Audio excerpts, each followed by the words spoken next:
Salut à tous, je vous avoue que j'ai fait une grosse connerie là en ce moment. Je vous ai fait le déballage sans lancer l'enregistrement.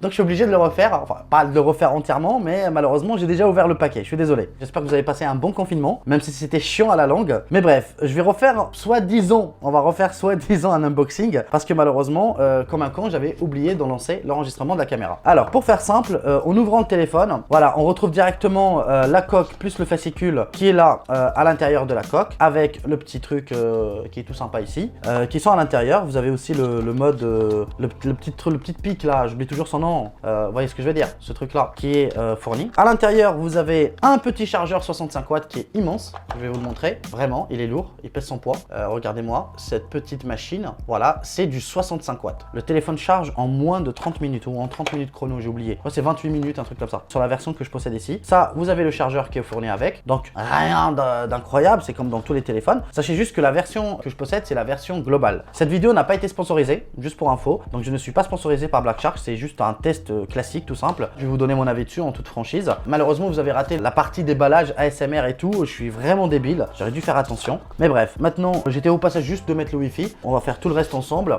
Donc ça veut dire les réglages, le téléchargement de certaines applications, mais je vais vous faire accélérer quand même cette partie, vous n'avez pas besoin de la voir. Tout ce qui est Wi-Fi et tout, ça sert strictement à rien. Et je vous ferai après le tour du propriétaire du mobile, histoire de savoir à peu près qu'est-ce qu'il vaut. Donc la version que je possède ici, c'est la version 128 Go avec 8 Go de RAM, c'est la version Black Midnight. On se revoit dans un instant, le temps que je rentre tout.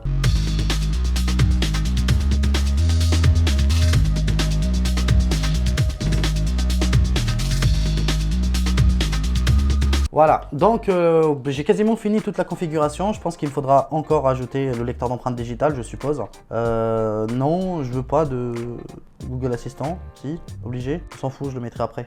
J'aime bien Xiaomi, mais franchement, leur mi-compte là, c'est parfois un peu compliqué, quoi. Bon, pendant qu'il se met à jour, je vous donne la fiche technique. Vous avez un écran de 6,67 pouces, écran AMOLED, bien sûr, en 90 Hz, avec un touchscreen de 270 Hz. C'est un Master Touch 3.0. Donc, ça veut dire tout simplement que le smartphone, il est ultra réactif au toucher, voilà. Vous avez, bon, bien sûr, sous le capot, un Snapdragon 865 qui est gravé sur 7 nanomètres. Pour la version que je possède, c'est un 128 Go de stockage, mais ça peut aller jusqu'à 12 Go de RAM et 256 Go de mémoire de stockage en UFS 3.0, donc le stockage le plus rapide du moment. Vous avez un son en Dolby Atmos, l'écran il est HDR10 et vous avez une petite caméra avant de 20 millions de pixels. Voilà. À l'arrière, vous avez un triple capteur photo, un 64 mégapixels, un de, si je me trompe pas, de 5 mégapixels et le dernier, c'est un capteur de 13 mégapixels. Ça doit être le capteur ultra grand angle. Vous avez la petite LED ici qui clignote en vert, comme vous pouvez le voir, plutôt sympa, voilà. Le smartphone, il est 5G et vous avez la possibilité, bien sûr,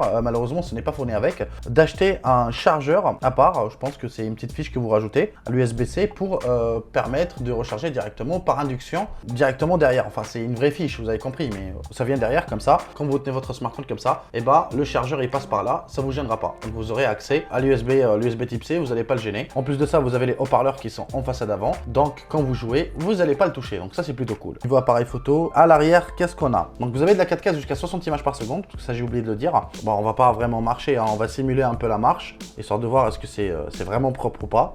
Désolé, hein, c'est vraiment un test run and gun à la maison. Hein. Ça a l'air bien quand même, hein, mais après il faut vraiment tester dehors pour se faire une idée. Hein. Le son est très bon.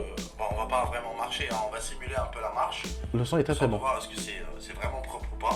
Bah écoutez, ça a l'air propre, désolé, mais il faudra plutôt tester en conditions réelles parce que comme ça c'est pas très évident. Voilà, je vais aller sur ma chaîne et normalement je pense avoir du son dans une de mes dernières vidéos, par exemple Xiaomi. Voilà ce que ça donne niveau plein écran. Abonnez-vous à la chaîne, faites-le parce que vous allez vraiment kiffer.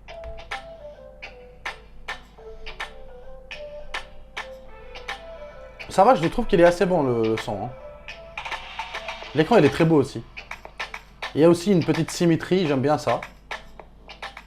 Alors pour commencer sur les specs techniques, je pense que vous avez déjà... Franchement c'est propre, moi j'aime bien. Vous me direz vous ce que vous pensez dans l'espace commentaire. J'espère que ça a été assez fidèle quand même la qualité de son. Mais l'écran il est très beau, franchement il est très beau. Donc en gros, bah, en attendant je pense qu'il est toujours en train de se mettre à jour. On va voir à peu près ses performances graphiques. On va peut-être même limite le comparer avec l'iPhone à côté. Voilà, comme il a la puce A13, il devrait normalement bien se débrouiller. On va prendre Asphalt 9 aussi, on va l'installer. Et en attendant qu'il s'installe, on va faire un petit test benchmark entre les deux smartphones. Voilà, on va voir à peu près qu'est-ce que ça va donner en termes de puissance, est-ce qu'il est équivalent à l'iPhone ou pas. Vous avez les deux smartphones. On va maintenant mettre AnTuTu Benchmark sur les deux. Voilà, donc l'iPhone, il a quand même un score de 537 176. C'est quand même énorme. Donc on va commencer par le CPU sur les deux. Alors on va voir à peu près ce que ça donne en termes de vitesse, en termes de puissance et tout, en comparant avec un autre smartphone, voilà. Plutôt très très haut de gamme, qui est l'iPhone 11 Pro Max.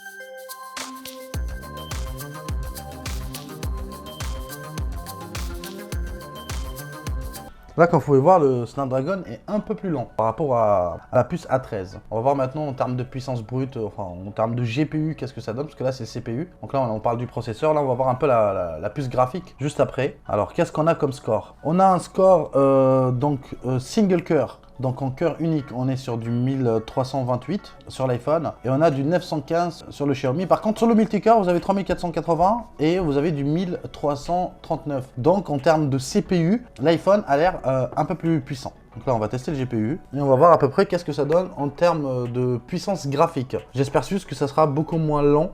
Parce que le CPU était, waouh, ça a pris 3-4 minutes quoi. Mais en moins, Geekbench, il est un peu plus fiable que AnTuTu Benchmark, sachant déjà que AnTuTu, je le trouve même pas sur Android, je sais même pas pourquoi. Voilà, donc allez, fais vite, fais vite.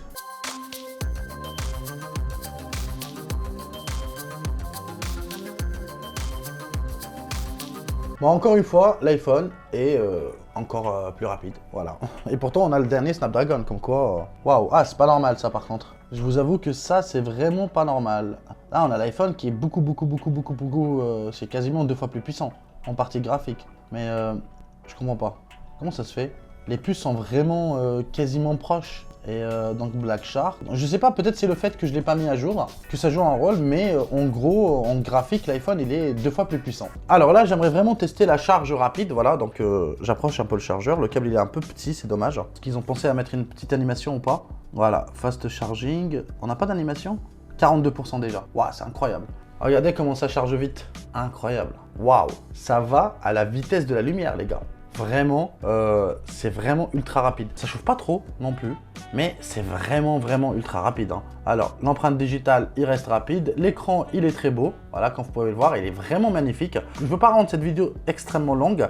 Je ferai en sorte, bien sûr, que demain, vous aurez quelques images, quelques photos directement prises avec le smartphone pour voir à peu près ce que ça donne. Mais en gros, c'est du Xiaomi. Je pense que ça sera du très bon. Voilà, ça sera minimum un équivalent à un Xiaomi Mi 9T Pro par exemple, voire peut-être limite mieux, parce que le Mi 9T n'avait pas du 64 mégapixels, donc c'est l'un des derniers capteurs photo Xiaomi. Donc en gros, niveau tarif, la version 8 128 Go donc que je possède ici est proposée à 599 € ou 539 livres sterling. Donc je parle bien de cette version. Si vous partez sur la version full, donc 12 Go de RAM et 256 Go de mémoire de stockage, vous l'aurez à 529 €. La version Pro est plus grande, donc en Europe vous l'aurez à 899 €. Si vous l'avez d'import, vous aurez 100 livres sterling en moins. C'est beaucoup plus avantageux de l'acheter en Angleterre, hein, j'ai envie de dire. L'écran il est vraiment très beau. Il est extrêmement lumineux, voilà, comme vous pouvez le voir. Bon là ça vous crame le visage, je suis désolé, enfin ça crame l'image. Comme vous pouvez le voir, mais il est extrêmement lumineux. Il est très agréable à l'œil. Vous aurez du Gorilla Glass 5 si je ne me trompe pas. J'espère que je me trompe pas parce que j'ai pas toutes les infos, je suis vraiment désolé. Il sera disponible en France aussi, normalement directement sur le site. Il y a une petite note, voilà, heureusement que j'ai regardé le mail. Si vous partez sur de la 12 Go de RAM, c'est du LPDDR5 sur la RAM. Alors, si vous partez sur une version 8 Go de RAM avec 128 Go de stockage, vous n'avez pas du LPDDR5, vous avez du LPDDR4X. Donc, c'est une version inférieure à la LPDDR5. En gros, voilà, donc vous avez un peu... Là, on l'a mis en charge il y a à peine... Il n'y a pas très longtemps, allez, il y a 3-4 minutes, on l'a mis en charge, il est déjà à 59%. Mais c'est incroyable, vraiment, c'est vraiment impressionnant. Regardez la vitesse avec laquelle il charge, c'est vraiment incroyable. C'est très rapide. Donc c'est juste génial pour les gamers, voilà, quand vous êtes en train de jouer, je pense pas que ça va vous déranger. Vous avez un bouton ici, dès que vous activez ce bouton, vous avez le mode gamer qui est activé. Donc le mode plein performance. Le son il est très bon. Hein. Après, je vais baisser un peu quand même. C'est juste pour voir à peu près ce que ça donne en termes de qualité graphique. Ah, l'écran, il est beau, hein. Les graphismes sont vraiment pas mal.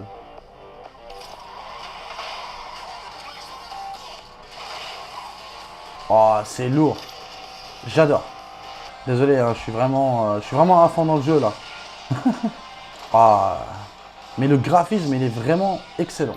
Voilà, ça, c'était juste pour vous montrer à peu près ce que ça va donner. Mais de toute façon, moi je vais jouer à beaucoup de jeux, hein, Call of et toute la compagnie, comme vous le soupçonnez déjà. Mais en gros là, c'était juste pour voir à peu près, avoir un aperçu. Allez, quitte. Ah, c'est vrai que il est au mode performance, c'est pour ça. Après, sachez que vous avez normalement aussi plein d'accessoires que vous pouvez rajouter. Mais en gros, pour moi, c'est une belle surprise. Franchement, ce smartphone, je l'offrirai pas.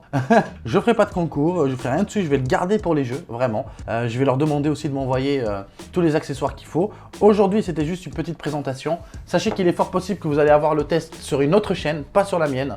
Donc la chaîne secondaire qui va devenir la chaîne principale des tests. Je sais, c'est un peu bizarre à dire comme ça, mais je vais vous l'expliquer très bientôt. Donc bref, j'espère que vous avez aimé ce petit unboxing en même temps avec en regardant un peu tout ce que propose ce petit smartphone. Voilà. On n'a pas tout fait non plus, mais ça reste quand même un unboxing, voilà. On verra le test très vite, très bientôt. En tout cas, j'ai été vachement surpris par ce produit, voilà. Je vous tiendrai de toute façon au courant pour le test, ça arrivera normalement dans une semaine ou deux, voilà. Je vais leur demander de m'envoyer les accessoires. Là, je vais le mettre à jour. Donc, je pense que là, en termes de performance, il va y avoir un énorme gain par rapport à tout à l'heure. Quand je l'ai comparé avec l'iPhone, c'était pas vraiment dingue. On avait l'impression que l'iPhone était largement supérieur. Raison de plus, voilà, pour faire vraiment une idée une fois que la mise à jour a été faite. Bon les amis, voilà, prenez soin de vous, de vos familles, de vos proches, voilà. Et on se dit à très vite pour une nouvelle vidéo. Allez, adios!